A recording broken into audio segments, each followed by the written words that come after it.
Hello बच्चों, आप सभी का एक बार फिर से स्वागत है हमारे चैनल इजी वेज में। बच्चों, आज हम आपके लिए लेके आए कक्षा 8वीं की गणित विषय की कार्यपत्रक नंबर 28। बच्चों, जैसे कि आप सभी जानते हैं, सबसे पहले यहाँ पे हमें अपना नाम लिखना होता है और अगले फील्ड में हमें अपने कक्षा अध्यापक का नाम लिखना होता है। चलिए देखते हैं अपनी वर्कशीट। उससे पहले बच्चों, अगर आपको हमारी वीडियोस पसंद आ रही हैं तो उन्हें लाइक करना और अपने फ्रेंड्स का शेयर करना ना भूलें। चलिए देखते हैं अपनी वर्कशीट। आज की हमारी वर्कशीट का टाइटल है बच्चों घन की शाब्दिक समस्याएं। इसमें बच्चों घन से जुड़ी हमें कुछ शाब्दिक समस्याएं दी गई हैं। घन क्या होता है बच्चों?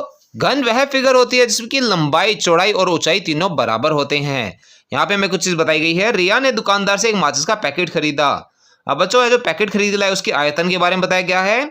आयतन हमें बताया गया उसका 8 सेंटीमीटर गुना 8 सेंटीमीटर गुना 8 सेंटीमीटर, यानी कि इसकी लंबाई, चौड़ाई और ऊंचाई तीनों ही 8 सेंटीमीटर हैं, जिससे इसका आयतन निकल के आया 512 घन सेंटीमीटर। अब इसके बाद बच्चों हमें कुछ और चीजें बताई गई हैं, जिसमें हम बताएंगे अगर माचिस की संख्या 8 है तो हर एक माचिस का आयतन कितना होगा? वह होगा बच्चों पैकेट का आयतन, उससे भाग करेंगे कितनी माचिस है उससे, तो आएगा 8 गुना 8 सेंटीमीटर बटे 8, जिससे निकल के आएगा 64 घन सेंटीमीटर। यानी एक माचिस का आयतन है 64 घन सेंटीमीटर। अब बच्चों, इन सभी चीजों को आप पढ़ सकते हैं। इसके आधार पर हमसे कुछ प्रश्न दिए गए हैं। चलिए देखते हैं इन प्रश्नों के उत्तर। पहला प्रश्न है, यदि प्रत्येक माचिस भी घनाकार ही होती तब माचिस की लंबाई, चौड़ाई और ऊंचाई कितनी होती? अब बच्चों, घनाकार होती तो उसकी लंबाई, चौड़ाई, ऊंचाई तीनों बराबर होती। और हमें प्रत्येक माचिस का आयतन ऊपर दिया ही गया था। प्रत्येक माचिस का आयतन था 64 सेंटीमीटर क्यूब या 64 घन सेंटीमीटर। यदि माचिस घन के आकार की है तो लंबाई बराबर जाई चौड़ाई बराबर ऊंचाई, जिसे हम मान सकते हैं एल के बराबर, जिससे घन का आयतन क्या निकल के आएगा? एक भुजा का घन, यानी जहां पर भुजा क्या है? भुजा एल है, जिससे बन जाएगा एल का क्यूब, एल का घन, जो आपका 64 सेंटीमीटर ऊपर निकाला गया था। अब बच्चों, दोनों तरफ क्यूब है। अब एक तरफ से क्यूब हटाएंगे, दूसरी तरफ हमारा क्यूब रूट लग जाएगा। एल का क्यूब को हम दूसरी तरफ लेके गए तो 64 का क्यूब रूट हो गया, जिससे इसका बना क्यूब रूट करने पर 4 सेंटीमीटर, जिससे कि घन की लंबाई, चौड़ाई और ऊंचाई पता चलती है 4 सेंटीमीटर। चलिए अगला प्रश्न देखते हैं। अगला प्रश्न है, यदि प्रत्येक माचिस की लंबाई, चौड़ाई और ऊंचाई का 8 गुना होती तो माचिस की लंबाई, चौड़ाई और ऊंचाई कितनी होती? यानी माचिस की लंबाई और चौड़ाई ऊंचाई का 8 गुना दी गई है। अब मान लीजिए ऊंचाई है h, तो घन की लंबाई और चौड़ाई कितनी हो जाएगी? 8 गुना ऊंचाई, यानी कि 8h। इससे आयतन क्या निकलेगा? लंबाई गुना चौड़ाई गुना ऊंचाई, जो आपका बनेगा 8h गुना 8h गुना h, जो आपका 64 के बराबर है। 64 कैसे बच्चों? ऊपर दिया गया था, आपको ध्यान हो तो। अब बच्चों, यहाँ पे जब आप इसको गुणा करेंगे अपने उल्टे हाथ वाली तरफ की संख्याओं को, तो यह बनेगा 64h क्यूब। 64h क्यूब 64 के बराबर है। अब बच्चों, h क्यूब को ऐसे ही रखेंगे, आप इसके साथ वाली संख्या को 64 के नीचे ले जाएंगे, जिससे 64 से 64 कट जाए और ये आएगी 1। इससे ऊंचाई आपकी क्या निकल के आती है? h निकल के आता है 1 सेंटीमीटर। और लंबाई और चौड़ाई हो जाती है आपकी 8 गुना ऊंचाई, जो आपकी बन जाती है 8 गुना 1, यानी कि 8 सेंटीमीटर। यानी कि इसकी लंबाई और चौड़ाई 8 सेंटीमीटर है और ऊंचाई 1 सेंटीमीटर है। अगला प्रश्न है, 8 सेंटीमीटर गुना 8 सेंटीमीटर गुना 8 सेंटीमीटर के पैकेट में 1 सेंटीमीटर गुना 1 सेंटीमीटर गुना 1 सेंटीमीटर आयतन वाली कुल कितनी माचिसें आएंगी? क्या यह संख्या पैकेट के आयतन के बराबर है अथवा नहीं? अब बच्चों, प्रत्येक माचिस का आयतन क्या निकलेगा? वह 1 गुना 1 गुना 1, यानी कि 1 सेंटीमीटर क्यूब, 1 घन सेंटीमीटर। पैकेट का कुल आयतन क्या है? वह 8 गुना 8 गुना 8, जिससे कि आएगा 512 घन सेंटीमीटर। अब बच्चों, पैकेट में माचिसों की संख्या क्या निकलेगी? कैसे निकाल सकते हैं आप इसे? वह आएगा पैकेट का कुल आयतन और इसे भाग कर देंगे प्रत्येक माचिस का आयतन। अब बच्चों, पैकेट का कुल आयतन है 8 गुना 8 गुना 8 और प्रत्येक माचिस का आयतन है 1। इससे पैकेट में माचिस की संख्या आ जाएगी 8 गुना 8 गुना 8, जो आएगी 512। और बच्चों, आप देखेंगे माचिस के पैकेट का आयतन भी 512 ही है, तो हम यहाँ पर लिखेंगे हाँ, यह संख्या पैकेट के आयतन के बराबर आएगी ही। अगला प्रश्न है, 8 सेंटीमीटर गुना 8 सेंटीमीटर गुना 8 सेंटीमीटर के पैकेट में 2 सेंटीमीटर गुना 2 सेंटीमीटर गुना 2 सेंटीमीटर आयतन वाली कुल कितनी माचिसें आएंगी? तो बच्चों, यहाँ पे प्रत्येक माचिस का आयतन है 2 गुना 2 गुना 2, जो आपका निकल के आएगा 8 घन सेंटीमीटर। पैकेट का कुल आयतन कितना है? 8 गुना 8 गुना 8। इससे आप पैकेट में माचिसों की संख्या निकाल सकते हैं। वह कैसे?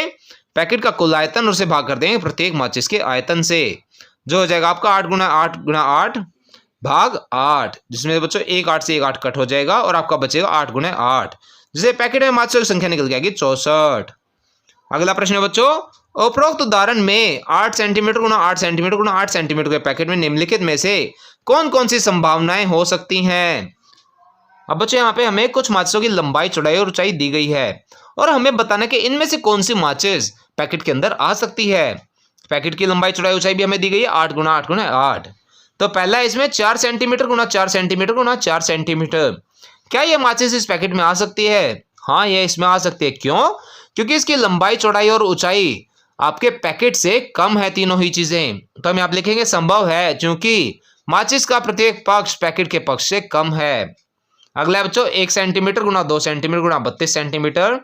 तो बच्चों यह संभव नहीं है, क्योंकि इसमें एक चीज जो कि 32 सेंटीमीटर की है वह पैकेट की लंबाई, चौड़ाई और ऊंचाई तीनों से ही ज्यादा है, तो यह किसी भी प्रकार से उसमें नहीं आ सकती। इसलिए यहाँ पे आप लिखेंगे संभव नहीं है, क्योंकि माचिस का एक पक्ष पैकेट के किनारे से कम नहीं है। अगला दिया गया बच्चों 1 सेंटीमीटर गुना 4 सेंटीमीटर गुना 16 सेंटीमीटर। यह भी संभव नहीं है, क्योंकि माचिस का एक पक्ष पैकेट के किनारे से कम नहीं है। बच्चों यहाँ पे 16 सेंटीमीटर वाला जो पक्ष है वह पैकेट के किनारे से कम नहीं है, यह पैकेट के पक्ष से कम नहीं है। अगला 1 सेंटीमीटर गुना 8 सेंटीमीटर गुना 8 सेंटीमीटर। तो बच्चों यह संभव है, क्योंकि इसके तीनों ही कोने माचिस के कोनों से छोटे हैं। तो यहाँ पे आप लिखेंगे संभव है, चूंकि माचिस का प्रत्येक पक्ष पैकेट के पक्ष से कम है। अगला है 2 सेंटीमीटर गुना 4 सेंटीमीटर गुना 8 सेंटीमीटर। तो यह भी संभव है, इसलिए लिखेंगे संभव है, चूंकि माचिस का प्रत्येक पक्ष पैकेट के पक्ष से कम है। अगला है 1 सेंटीमीटर गुना 1 सेंटीमीटर गुना 64 सेंटीमीटर। तो इसमें आप लिखेंगे संभव नहीं है, क्योंकि माचिस का एक पक्ष पैकेट के किनारे से कम नहीं है। यहाँ बच्चों 64 सेंटीमीटर वाला पक्ष आपके पैकेट के पक्ष से कम नहीं है, इसलिए संभव नहीं है। इसके बाद दिया गया उपरोक्त में से सभी संभावनाएं संभव क्यों नहीं है, जबकि सभी का आयतन 64 घन सेंटीमीटर है। तो बच्चों यहाँ पे आप लिख सकते हैं सभी दी गई संभावनाएं संभव नहीं है, क्योंकि एक माचिस के पैकेट में फिट होने के लिए इसके सभी किनारे पैकेट के किनारों से कम होने चाहिए। बच्चों यह आपकी वर्कशीट का आखिरी प्रश्न था। इसी के साथ आपकी वर्कशीट यहाँ पे समाप्त होती है। आशा करते हैं आपको अच्छे समझ में आई होगी। बच्चों अगर आपको हमारी वीडियो पसंद आई हो तो उसे लाइक करना और अपने फ्रेंड्स के साथ शेयर करना ना भूलें।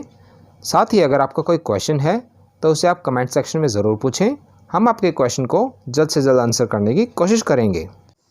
और बच्चों अगर अभी तक आपने हमारा चैनल सब्सक्राइब नहीं किया है तो ऐसी ही नई नई वीडियोस को देखते रहने के लिए हमारे चैनल को सब्सक्राइब करें। साथ ही बेल आइकन बटन ज़रूर दबाएं, जिससे हमारी कोई भी नई वीडियो आते ही आपको तुरंत नोटिफिकेशन मिल जाए। Thank you. बच्चों अगर आपको हमारी वीडियो पसंद आई हो तो उसे लाइक करना और अपने फ्रेंड्स के साथ शेयर करना ना भूलें।